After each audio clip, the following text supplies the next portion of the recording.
Hey kids, don't you want to argue? No. That's the spirit. Don't you wish you had a way to annoy your parents in a way that they'll be too impressed to be mad? Yeah. And boy do I have the topic for you. It's called persuasive text, and it's all about getting your point across, clearly.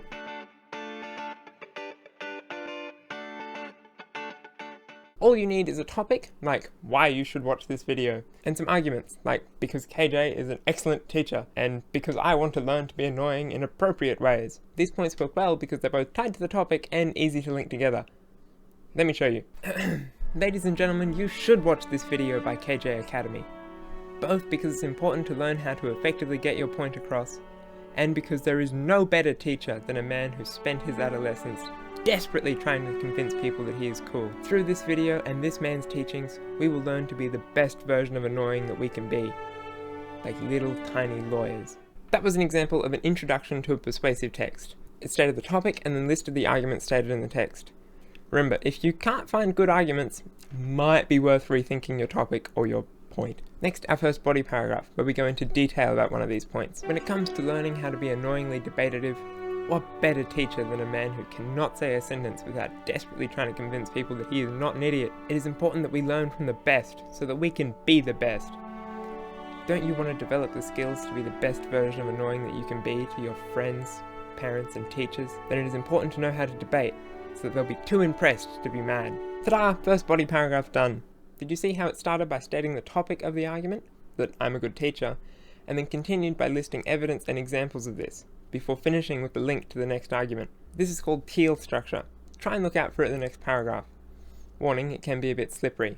It's like a banana teal. Puns are important, shush. When we present to authority figures, be they the Prime Minister or Mummy and Daddy, it is important that we do so effectively, so that they have no room to disagree. This is why debate is important.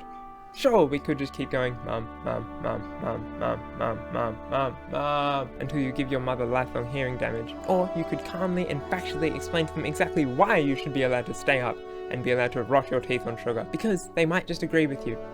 And if not, you'll still look smart, and that's a win in my book. Ta-da! Second paragraph and second argument done. Did you spot the teal structure? All that's left is the conclusion. Now, these can be quite tricky, but what's important to remember is to never start with the words "in conclusion," because that will make you sound boring. Basically, all the conclusion does is restate the points of the argument, but very quickly. Here's an example of how to do it. It is important that you watch this video by KJ Academy, because it is presented by someone who is just annoying enough and just good enough at persuasive writing to teach you how to persuade. Further, it is important that we know how to explain ourselves and get our points across effectively, so that we can convey ourselves to others and annoy our parents in new and creative ways. So go forth and debate. Ta-da! A conclusion. Easy enough, isn't it?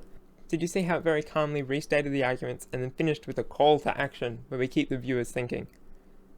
Now that, my friends, is the work of a master debater.